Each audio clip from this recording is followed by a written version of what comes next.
Zdravím, dovoľte mi privítať vás pri prvej mini recenzii na mojom kanáli. Dnes sa pozrieme na PC skrinku od spoločnosti Fractal Design a konkrétne na Define R5. Pozrime sa teda najprv na základné parametre. Vzhľadom na hĺbku tejto skrine by pre vás nemal byť problém do nej dostať ani tie najdlhšie grafické karty. Možno ste si už po niektorých stihli všimnúť, že v tomto prípade ide o Blackout edíciu. Čím sa ale táto edícia líši od ostatných? Konštrukcia je stále rovnaká a naozaj ide len o vizuálne zmeny. Blackout edícia konkrétne prichádza rovno s priehľadnou bočnicou a na všetkých prvkoch, ktoré sú pri ostatných modeloch v bielej farbe, je v tomto prípade na ne použitá naopak farba čierna. Ako to už pri skrinkách od Fractal Design býva, ticho, dobrý prietok vzduchu a cable management sú pre nich prioritou. Výnimkou samozrejme nie je ani model R5, ktorý sa síce po dizajnovej stránke od predchodcov naozaj líši len minimálne, no opäť skrýva niekoľko vylepšení. Samozrejmosťou je pre skrinky z Define série jednoduchý, no stále atraktívny dizajn. Ako už je pri Define sérii zvykom, na výrobu boli použité kvalitné plasty a oceľ. Po otvorení prednej časti môžete nájsť dva sloty pre optické mechaniky a taktiež sa tu nachádza veľký odnímateľný prachový filter, ktorý vlastne aktuálne ukrýva jeden 140 mm ventilátor.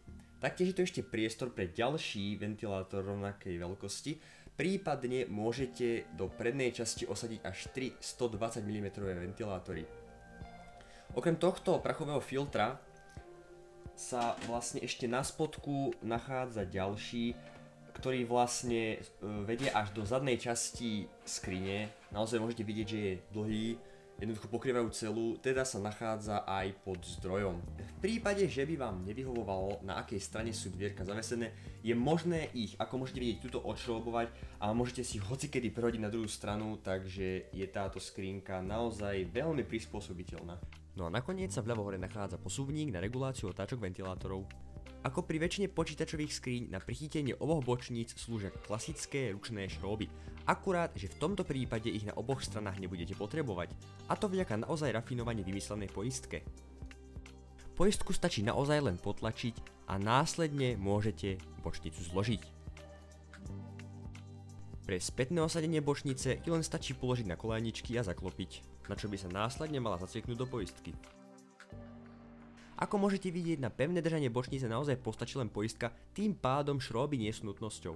Na vrchu skrine sa nachádza jeden výstupný jack, jeden vstupný jack, resetovacie tlačidlo, napájacie tlačidlo s LED diódou, 2 USB 2 a 2 USB 3 konektory.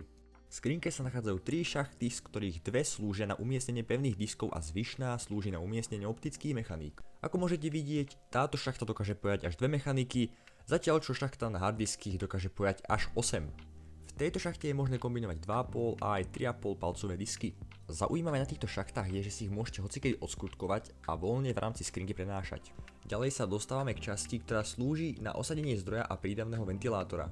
Mnohí z vás si určite všimli, že táto skrinka má trochu ináč tvarovaný plech v porovnaní so svojím predchodcom.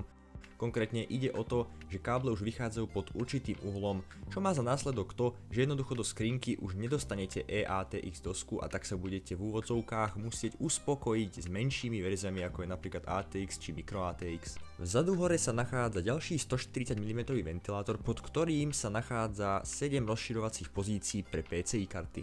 Táto skrinka vám taktiež poskytuje možnosť osadiť aj do hornej časti dodatočné ventilátory, a to konkrétne až do veľkosti 420 mm. Vďaka šírke tejto skrinky je možné na dosku osadiť procesorový chladič o výške až 180 mm. Osobne považujem skrinku Define R5 od spoločnosti Fractal Design za veľmi vydarenú a aj napriek tomu, že jej priehľadná časť bočnice veľmi náchylná na poškodenie, jej dávam 9,5 boda z 10. Ja by som sa vám chcel teda poďakovať za to, že ste zhliadli toto video a dúfam, že vám poskytlo všetky potrebné informácie. Zároveň by som vás chcel poprosiť, aby ste boli trocha zhovievavejší v prípade hodnotenia, keďže ide o moju prvú videorecenziu. No a to už je pre dnešné video všetko. Majte sa!